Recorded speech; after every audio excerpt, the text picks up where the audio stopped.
Di suatu wilayah ada sebuah desa yang terletak di balik gunung. Karena berada di balik gunung, jadi akses ke desa tersebut relatif sulit. Karena itulah desa tersebut digolongkan sebagai desa terpencil. Namun karena desa tersebut aksesnya sulit, pemandangan di desa tersebut masih asri dan tergolong indah. Rumah-rumah penduduk pun masih tergolong sederhana. Walaupun begitu, masyarakat di desa tersebut enggan untuk merantau karena merasa nyaman tinggal di desa tersebut. Hayati, seorang kembang desa yang kerap menjadi buah bibir masyarakat desa karena berparas cantik dan sangat ramah. Bahkan Hayati kerap digoda oleh kaum lelaki di desa tersebut. Namun Hayati tetap ramah menyapa dan menjajakan pecel yang dibuat olehnya. Hayati yang merupakan yatim piatu hanya ingin mencari nafkah secara halal lewat berjualan pecel.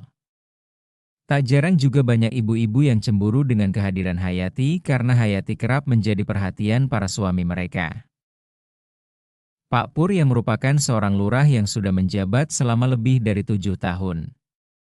Dia dikenal sebagai lurah yang sangat berkuasa karena mempunyai banyak anak buah dan harta benda. Para penduduk pun sangat segan dengan Pak Pur karena banyak penduduk yang mempunyai hutang kepada Pak Pur. Pak Pur sebenarnya telah mempunyai anak dan istri, akan tetapi dia sebagai seorang pria dia pun tak luput dari pesona seorang Hayati. Pak Lurah mulai memperhatikan ketika Hayati berjualan pecel. Bahkan dia sering memborong pecel yang dijajankan oleh Hayati. Setiap hari dia selalu memantau rute Hayati berjualan pecel. Awalnya Hayati tak menaruh rasa curiga kepada Pak Pur.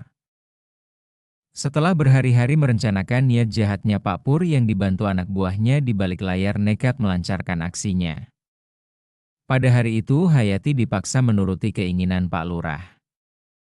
Hayati melawan tapi tak berdaya karena jalan tersebut sudah sepi karena ulah anak buah Pak Lurah. Akhirnya Hayati terpaksa menuruti kemauan Pak Lurah karena nyawanya terancam. Beberapa bulan setelah peristiwa tersebut, Hayati pun hamil. Karena tidak sanggup menahan cibiran penduduk desa, Hayati mengasingkan diri di gubuk kecil yang terletak di pinggir desa. Hayati mengalami tekanan batin, dia merasa gundah atas kehamilannya. Di satu sisi dia tidak menginginkan kehamilan tersebut, akan tetapi naluri keibuannya sebagai wanita mengambil alih perasaannya waktu itu. Hayati pun berniat untuk merawat dan membesarkan anak tersebut tak peduli apa pendapat orang lain. Bahkan dia kerap bersenandung seraya mengusap perutnya yang besar. Dia bergumam, semoga engkau menjadi anak yang baik dan berguna bagi nusa, bangsa, dan agama. Waktu pun berlalu dan hari kelahiran sang bayi pun tiba. Lahirlah seorang anak laki-laki sehat yang diberi nama Bagus. Lewat nama tersebut, terselip harapan Hayati agar anaknya mempunyai nasib dan watak yang bagus. Walaupun berada di gubuk sederhana, Hayati ingin selalu memberikan yang terbaik untuk anaknya. Hari-hari dilalui Hayati dan buah hatinya dengan gembira. Dengan sisa uang hasil berjualan pecel, Hayati berniat ke pasar untuk membelikan kebutuhan untuk mereka berdua. Namun keadaan di desa tidak seperti yang dia kira. Pak Lurah ternyata masih memiliki rencana licik. Dia khawatir suatu saat Hayati dan anaknya akan membeberkan rahasia tentang mereka. Pak Pur pun menyusun rencana licik dengan anak buahnya.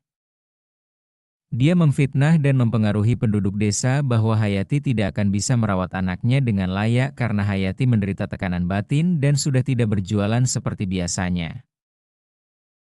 Penduduk desa yang termakan hasutan Pak Lurah merasa kasihan dengan anaknya Hayati dan berusaha membujuk Hayati untuk menyerahkan anaknya.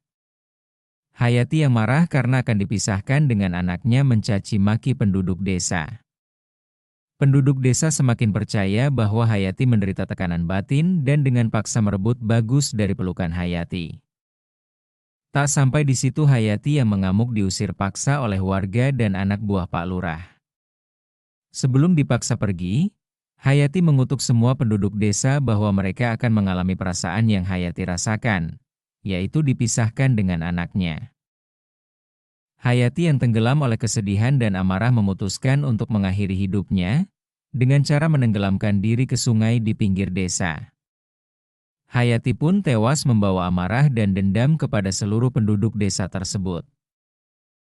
Waktu pun berlalu, nama Hayati mulai dilupakan penduduk desa. Namun tragedi baru dimulai. Beberapa warga desa mengaku kehilangan anaknya yang sedang bermain di jalanan desa. Kepanikan melanda desa. Usut punya usut arwah Hayati yang membawa dendam kepada penduduk desa berubah menjadi wewe dan menculik anak-anak desa yang bermain di kala senja. Warga desa sadar bahwa kutukan Hayati menjadi kenyataan. Warga desa berusaha mencari anak-anak yang hilang dengan cara berkeliling desa sambil membawa obor dan membunyikan bunyi-bunyian nyaring. Namun nihil, tidak ada satu bocah pun yang ditemukan. 3 hari berlalu, warga yang putus asa berusaha mencari bantuan lain. Warga yang mendengar Pak Soleh yang baru saja pulang haji, berusaha meminta bantuannya. Pak Soleh adalah sosok tetua desa yang mempunyai ilmu agama tinggi dan disegani warga desa. Warga pun mendatangi Pak Soleh untuk meminta bantuannya mencari anak-anak yang hilang. Pak Soleh menyanggupinya dan memulai ritual doa untuk mencari anak-anak desa. Sampai di suatu pohon besar di pinggir sungai, Pak Soleh merasakan hawa mencekam. Pak Soleh pun mulai membacakan ayat-ayat suci. Sosok Wewe keluar dari pohon besar tersebut. Pak Soleh meminta Wewe untuk mengembalikan anak-anak desa yang diambil. Wewe pun marah. Dia berkata, "Aku hanya membalaskan dendamku." Pak Soleh pun bertanya tentang dendamnya, dan Wewe Hayati menceritakan kepada Pak Soleh tentang fakta sebenarnya yang terjadi pada dirinya. Tentang dia yang dipaksa melayani Pak Lurah dan akhirnya hamil seorang bayi yang diberi nama Bagus. Pak Soleh pun berkata seharusnya orang mati tidak mengganggu warga yang masih hidup. Walaupun kamu meminta keadilan, harusnya diproses sesuai hukum yang berlaku. Pak Soleh tetap meminta agar anak-anak desa dikembalikan ke alam manusia. Wewe pun marah mendengar perkataan Pak Soleh. Dia bersikukuh tidak ingin mengembalikan anak-anak yang diculiknya.